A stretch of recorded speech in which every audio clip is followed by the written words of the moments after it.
Hi to everyone, welcome to my channel. మన subscriber ఒకరు కారం గవ్వలు ఎలా చేసుకోవాలో అడిగారండి. అందుకనేసి ఈరోజు మనం వీడియోలో కారం గవ్వల రెసిపీని ఎలా చేసుకోవాలో చూపించబోతున్నాను. మీ అందరికీ కూడా హెల్ప్ అవుతుందని ఈ వీడియో చేస్తున్నానండి.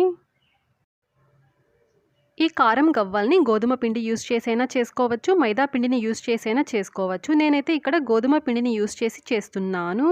అందుకనేసి ఒక మిక్సింగ్ బౌల్లోకి 2 కప్పుల దాకా గోధుమ పిండిని వేసుకుంటున్నాను. మీరు మైదా పిండితో చేసుకునే పని అయితే 2 కప్పుల దాకా మైదా పిండిని యాడ్ చేసుకోండి. మైదా పిండి, బియ్యం పిండి 2 కలిపైనా చేసుకోవచ్చు. అలా అయితే 1 కప్పు మైదా పిండి వేసుకొని 1 కప్పు బియ్యం పిండిని వేసుకొని చేసుకోవచ్చు. టేస్ట్కి సరిపడంతగా కొద్దిగా సాల్ట్ని వేసుకొని 1.5 టేబుల్ స్పూన్ దాకా కారపొడిని వేసుకోండి. కారం బాగా తినే వాళ్ళైతే 2 టేబుల్ స్పూన్ల వరకైనా వేసుకోవచ్చండి. తరువాత కొద్దిగా పసుపు పొడిని వేసుకొని 1/2 టీ స్పూన్ దాకా జీలకర్ర పొడిని వేసుకోండి. జీలకర్ర పొడి లేకపోతే కొద్దిగా జీలకర్రని రోట్లో వేసుకొని కొంచెం లైట్గా దంచుకొని వేసుకోండి. అలా వేసుకున్నా మనకి ఫ్లేవర్ యాడ్ అవుతుంది. మరీ మెత్తగా దంచుకోవాల్సిన అవసరం ఏమీ లేదు. తరువాత 1 టీ స్పూన్ దాకా వాముని ఇలాగ చేత్తో నలుపుకొని వేసుకోండి. ఈ ఫ్లేవర్ గవ్వలకి చాలా బాగుంటుంది. స్కిప్ చేయకుండా వేసుకోండి. మనం వేసుకున్న ఉప్పు, కారం, జీలకర్ర పొడి అంతా బాగా కలిసేలాగా ఒకసారి దీనంతా బాగా మిక్స్ చేసుకోండి. ఈ స్టేజ్లో మనం కొద్దిగా టేస్ట్ చూసుకొని ఉప్పు ఏదైనా తక్కువైనా, కారం ఏదైనా తక్కువైనా కొద్దిగా యాడ్ చేసుకోవచ్చు అండి. ఇక్కడంతా నాకు కరెక్ట్గా ఉంది, అందుకనేసి ఏమీ యాడ్ చేయట్లేదు. గవ్వలు బాగా క్రిస్పీగా రావటానికి నేను ఇక్కడ బటర్ని యాడ్ చేస్తున్నాను. ఈ బటర్కి బదులుగా మీరు వేడిగా ఉండే నూనెని 2 టేబుల్ స్పూన్ల వరకు యాడ్ చేసుకోవచ్చు.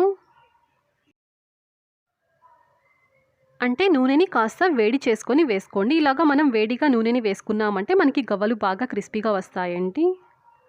బటర్ని వేసుకునే వాళ్ళైతే రూమ్ టెంపరేచర్కి వచ్చాక మాత్రమే బటర్ని వేసుకోండి. నేను ఇక్కడ 2 టేబుల్ స్పూన్ల వరకు బటర్ని యాడ్ చేశాను. మనం వేసుకున్న వెన్న లేదంటే నూనె వేసుకొని ఉంటే నూనె ఇదంతా పిండికి బాగా పట్టే విధంగా చేత్తో బాగా కలపండి.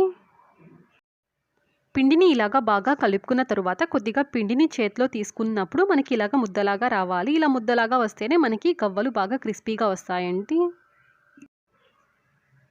ఇప్పుడు ఇందులోకి కొద్దిగా వాటర్ని యాడ్ చేసుకుంటూ మనం చపాతీకి పిండిని ఎలా కలుపుకుంటామో దానికంటే కొంచెం గట్టిగా పిండిని కలుపుకోవాలండి. పిండిని మరీ మెత్తగా కలుపుకున్నారంటే మీకు గవ్వలు రావండి. అందుకనేసి చపాతీ ముద్ద కంటే కొంచెం గట్టిగా పిండిని కలుపుకోండి. ఒకేసారిగా మనం ఎక్కువగా వాటర్ని వేసామంటే పిండి కన్సిస్టెన్సీ పల్చగా అవుతుంది. అందుకనేసి కొద్దిగా వాటర్ని యాడ్ చేసుకుంటూ పిండిని కలుపుకోండి. పిండి కన్సిస్టెన్సీ కరెక్ట్గా ఉందో లేదో చెక్ చేసుకోవడానికి పిండిని కలుపుకున్న తర్వాత ఈ వీడియోలో చూపిస్తున్న విధంగా మనం ఒత్తామంటే ఇలాగ మనకి ఎయిర్ గ్యాప్స్ ఫామ్ అవ్వాలంటే ఇలాగ ఎయిర్ గ్యాప్స్ ఫామ్ అవుతే మనం కలుపుకున్న పిండి కన్సిస్టెన్సీ కరెక్ట్గా ఉన్నట్టు. ఈ పిండిని నానబెట్టాల్సిన అవసరం ఏమీ లేదండి. పిండిని కలుపుకున్న తర్వాత వెంటనే మనం గవ్వల్ని చేసుకోవచ్చు, లేదంటే 10 నిమిషాల పాటైనా నానబెట్టుకునైనా చేసుకోవచ్చండి. ఇలా కలుపుకున్న తర్వాత ఈ పిండిలో నుంచి కొద్దిగా పిండిని తీసుకొని ఇలాగ చిన్న బాల్స్ లాగా చేసుకోవాలండి.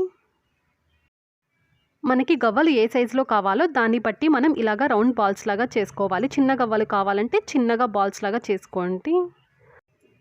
ముందుగా మనం పిండిని తీసుకొని ఇలాగ చిన్న బాల్స్ లాగా ప్రిపేర్ చేసుకొని పక్కన పెట్టుకోవాలండి. ఇలా మొత్తం పిండితో మనం బాల్స్ లాగా ప్రిపేర్ చేసుకొని పక్కన పెట్టుకున్న తర్వాత ఇప్పుడు మనం గవ్వల షేప్లో వీటిని చేసుకోవాలి. గవ్వలు ఒత్తుకునే పీట ఉంటే వాటితో చేసుకుంటే చాలా ఈజీగా అయిపోతుంది. గవ్వలు చేసుకునే పీట లేనప్పుడు ఇలాగ మనం ఫ్రై చేసుకునే గరిట ఉంటుంది కదా, ఈ గరిటని యూస్ చేసి చేసుకోవచ్చు. గవ్వలు చేసుకునే పీట లేకపోయినా ఈ గరిటతో మనం గవ్వల్ని పర్ఫెక్ట్గా చేసుకోవచ్చండి. ముందుగా పిండి ముద్దని తీసుకొని ఈ గరిట పైన ఈ వీడియోలో చూపిస్తున్న విధంగా వత్తండి. ఎంత వీలైతే అంత వత్తండి. మరీ పల్చగా వత్తారంటే మీకు పిండి అనేది గరిటకి అంటుకుంటుంది. అందుకనేసి కొంచెం మీడియం థిక్నెస్ ఉండేలాగా వత్తండి. తర్వాత ఈ వీడియోలో చూపిస్తున్న విధంగా గవ్వల షేప్లో చేసుకోండి. స్టార్టింగ్లో ఈ గవ్వల్ని వత్తడం కొంచెం కష్టంగా అనిపిస్తుంది. చేయగా చాలా ఈజీగా ఫాస్ట్గా ఈ గవ్వల్ని మనం ఒత్తుకోవచ్చండి. ఇలా గవ్వలన్నిటిని ఒత్తుకున్న తరువాత ఇప్పుడు వీటిని ఫ్రై చేసుకోవాలి. దానికోసం స్టవ్ ఆన్ చేసి స్టవ్ మీద ఏదైనా ఒక చిన్న కడాయిని పెట్టుకొని ఇందులోకి డీప్ ఫ్రైకి సరిపడంతగా ఆయిల్ని వేసుకోండి. ఆయిల్ బాగా హీట్ అయిన తరువాత మనం ముందుగా ఒత్తుకున్న గవ్వల్ని ఈ ఆయిల్లో వేసుకొని ఫ్రై చేసుకోండి. మనం తీసుకున్న కడాయికి మనం వేసుకున్న ఆయిల్కి ఎన్ని గవ్వలు పడతాయో అన్ని గవ్వల్ని వేసుకొని ఫ్రై చేసేసుకోండి. వీటిని ఫ్రై చేసేటప్పుడు మంటని అస్సలు హైలో పెట్టకండి. లోలో పెట్టుకొని ఫ్రై చేసుకున్నారంటే పర్ఫెక్ట్‌గా ఫ్రై అవుతాయి. హైలో పెట్టారంటే పైకి వేగి లోపల పచ్చిగా ఉంటాయి. ఈ గవ్వల్ని మధ్య మధ్యలో గరిటెతో ఈ విధంగా కలుపుతూ ఫ్రై చేసుకోండి. ఈ విధంగా కలుపుతూ మనం ఫ్రై చేసుకోవడం వల్ల గవ్వలు అన్ని వైపులా పర్ఫెక్ట్‌గా ఫ్రై అవుతాయి.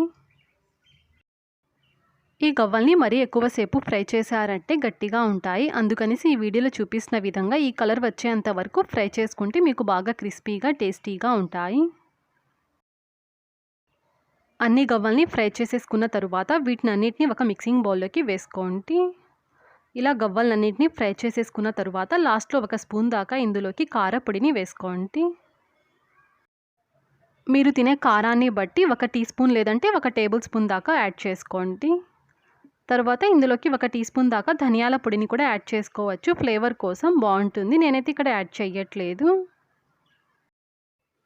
అంతే అండి. బాగా క్రిస్పీగా, స్పైసీగా ఉండే కారం గవ్వలు మనకిక్కడ రెడీ అయిపోయాయి. ఈ వీడియో నచ్చితే లైక్ చేయండి, షేర్ చేయండి, సబ్స్క్రైబ్ చేయండి. ఫర్దర్ వీడియోస్ కోసం పక్కనున్న బెల్ ఐకాన్ని క్లిక్ చేయండి.